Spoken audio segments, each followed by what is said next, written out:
okay just to start to come back together? I know this can be difficult to rest on people who are just willing to tell you in English something that really matters.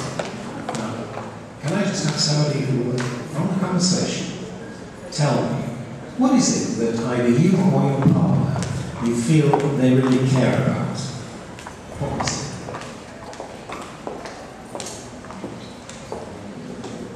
Yes.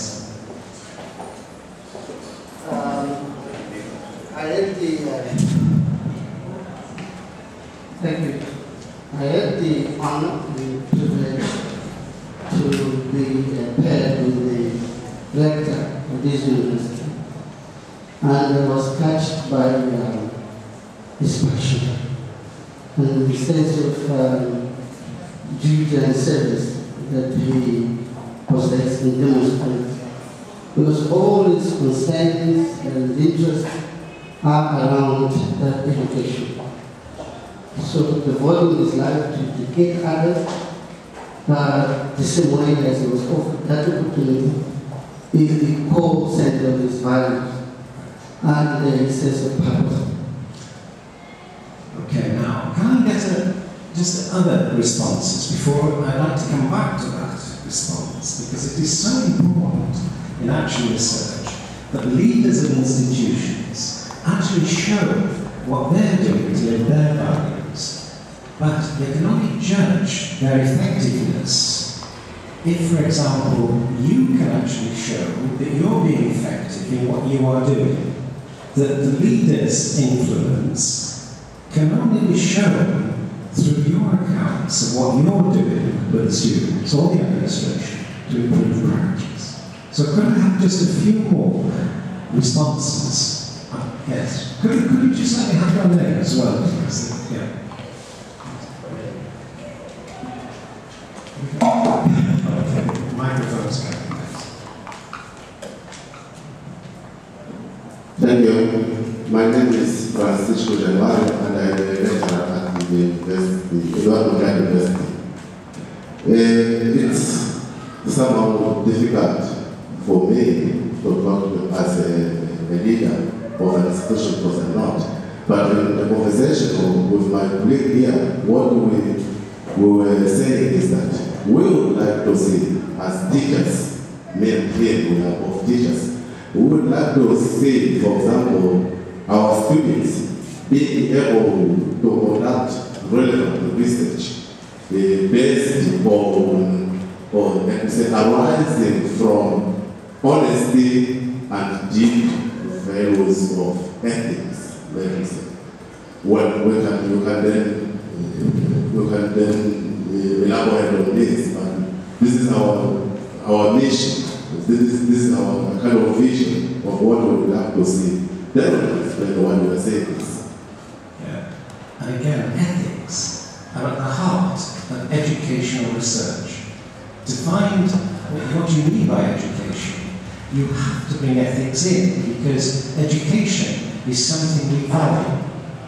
So the ethics of this research are at the heart of the practice. It can be to do with social justice, fairness. You have seen love and hope in Liverpool Hope University. One of my doctoral students advised our government on mental health issues, and she used video tapes to show her meaning of a passion for compassion. Not just in words on pages of text, but actually the living evidence of what she was meaning by a passion for compassion. So the ethics of this kind of inquiry are at the heart of the question, how do I improve my practice?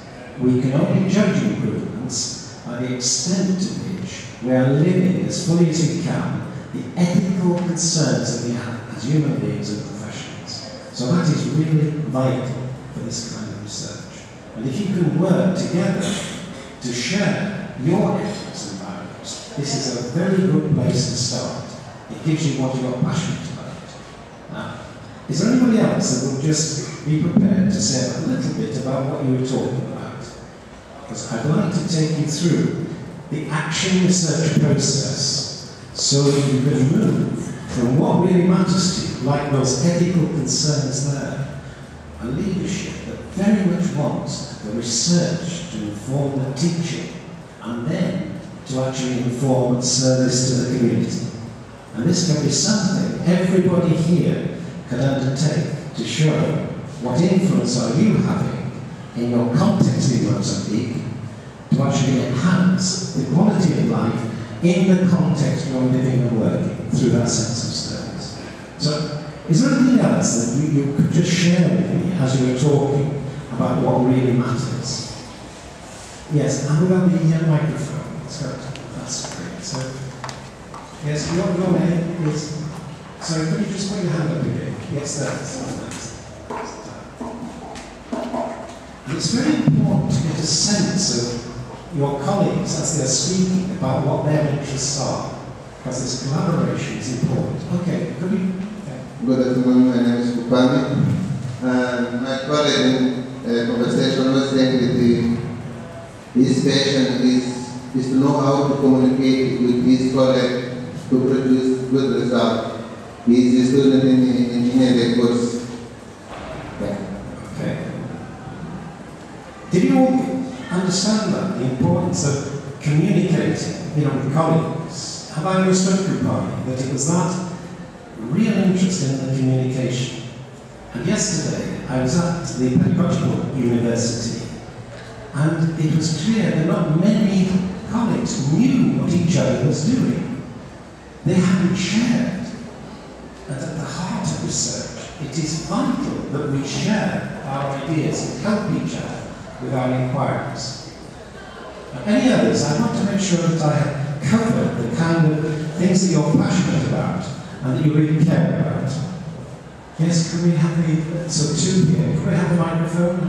Unless you could you speak up? I will try. Okay, thank you. Okay, my name is Danilo. I'm a student in a master's degree in the University in Whitehead, but my profession is teacher of Portuguese. So my passion, and when I hear from you this explanation about all kinds of passion and the thing what we are doing, I remember that at this time I have a big concern about the environment of the lessons in the classroom. The teachers and the students doesn't know the rule that they have in the classroom. But I think with my passion in this regard of language, communication, the teacher and students can one day feel this gap that I'm feeling that we have in the classroom. Students speak through a language that is not that formal, doesn't have a standard that we accept in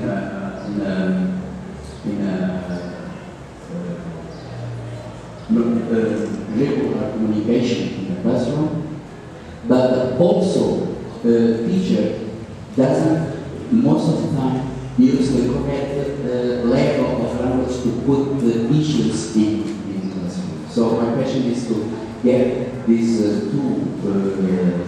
two actors in the process of communication to be in a level of passion and both to do knowledge.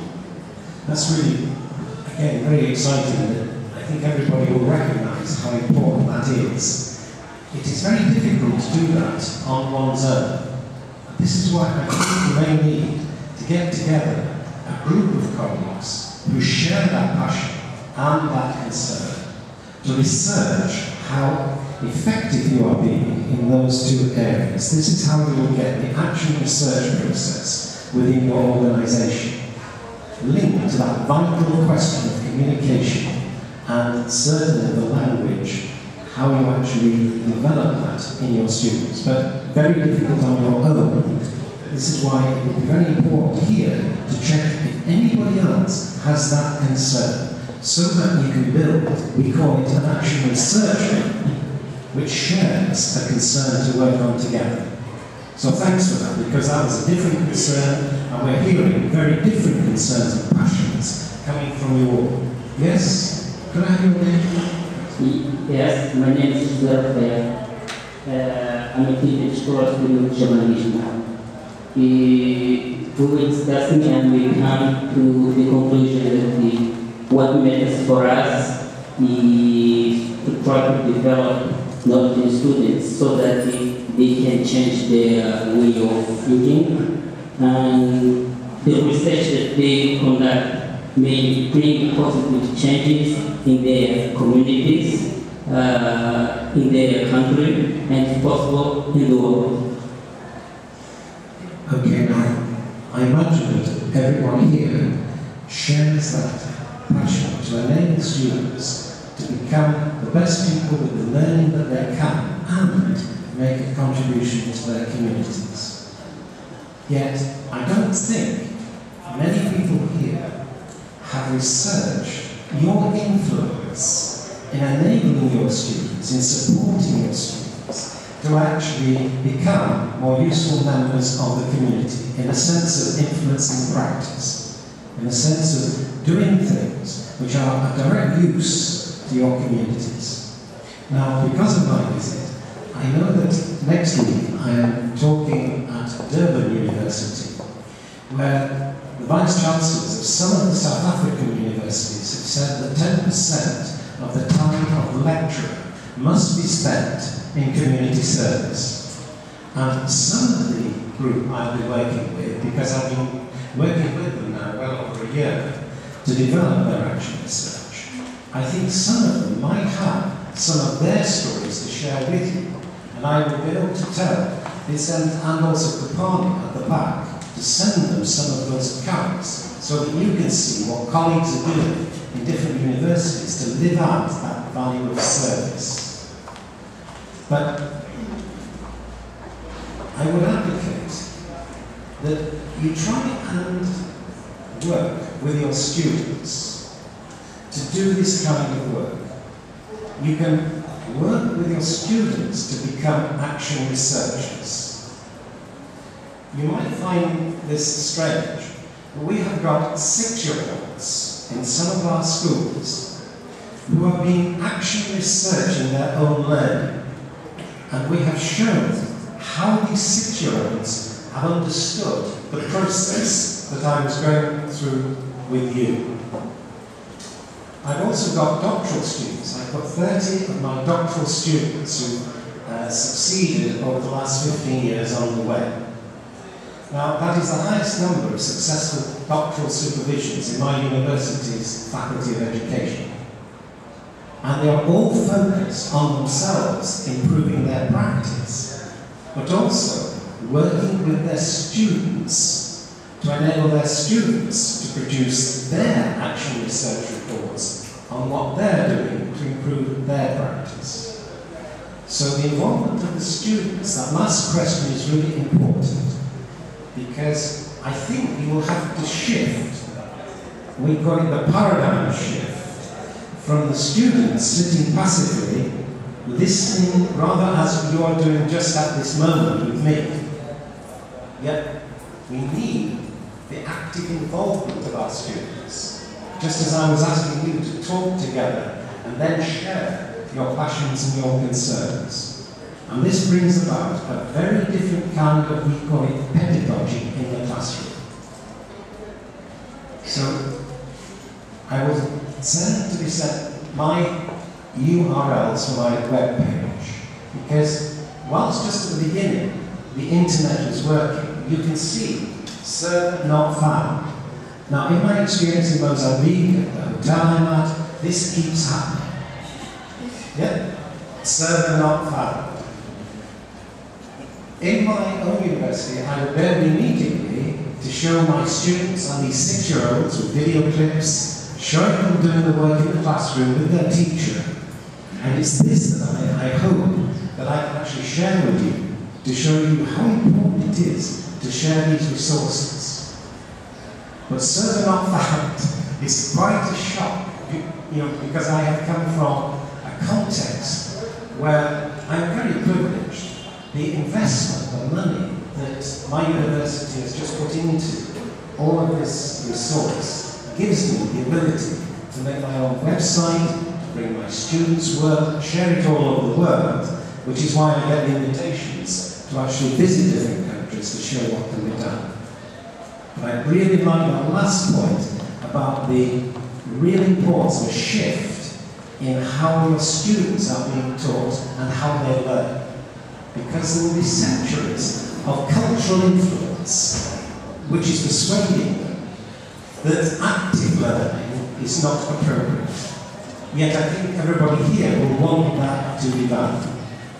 Now, what I'd like you to do now is to take that passion of yours, what you are really concerned about, and every one of you can actually do something about it. There will be a space where your creativity can be exercised in doing something about what you care passionately about. And this is what I just want you to share. So, moving from what you said you were concerned about and what you care about, and think practically, what are you doing now every day that could be done better, that you feel something could be done which is an improvement, which if you like you would be willing to work on because you're passionate about this concern to improve things. Now this is where when we talk about evaluation and accountability, this is where you would be able to give the rector evidence that his values were being influential. That if you can bring your research with evidence to show your influence, this will be part of his influence in creating a university that values research, brings it into the teaching, and then into the wider community through service. It's linked to what will you do? What will you do about what you're concerned about? So could you just share now? Again, it's just that 5 minutes each, just to say, and think carefully now about the practice, what you're doing in practice, share it, but work out to this point together, what will you do about it? It's the actions which you find. Is that clear what I would like you to do? Okay? Okay.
You're a very polite audience, and you almost immediately stop.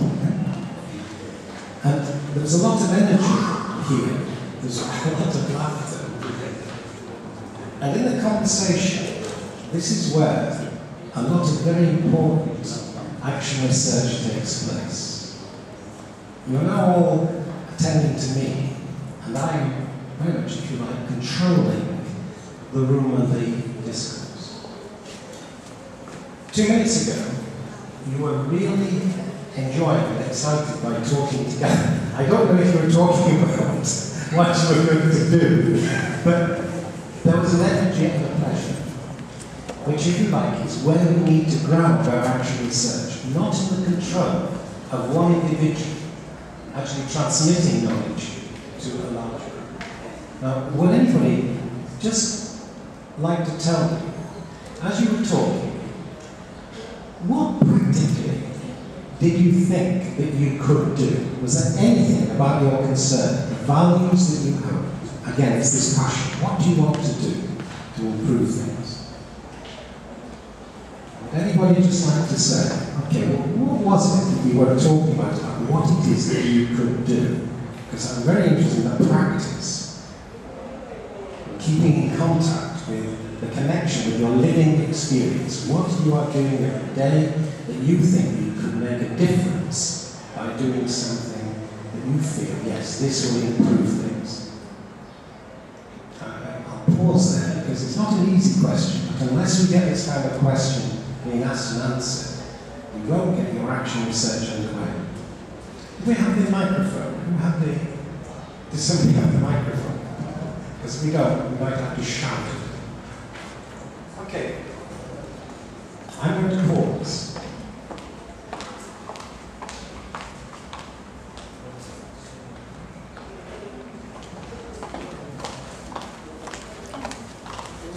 Who would like to start with that?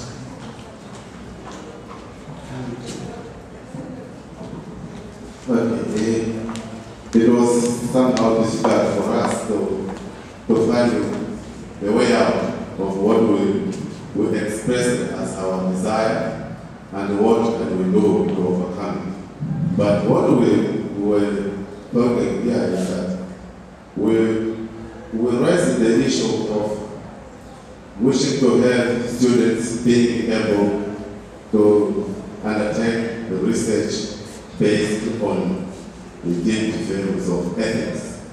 And one of the things that we were saying that we should do is we, as teachers, we should be able to exercise the ethics ourselves. We meant, if I don't want students, for example, to cut and paste starts of research from Google and just give me as a teacher to consider, I should be able to go in the classroom and show that I can also use the research from Google, but I'm putting my interpretation there and I'm putting my own ways of thinking on this. So, leading by example. So, not just doing things and not doing what we are not preaching. So, this was one of our... Excellent. Excellent. That real desire to practice what you are preaching, to be doing, be seen to be doing what you are advocating. I've just mentioned that one of the doctorates on the web is by a head teacher. She's called Bernie Sutton. And in Ireland, there are a lot of problems with what are called travelling children. These are children from families where the families travel around the country in caravans, that is horse-drawn vehicles. And the children do not get equality of opportunity in our schools. The children move from place to place. And this head teacher was determined to give equality of opportunity based on her value of social justice. So her ethic of social justice was so powerful that she studied her own practice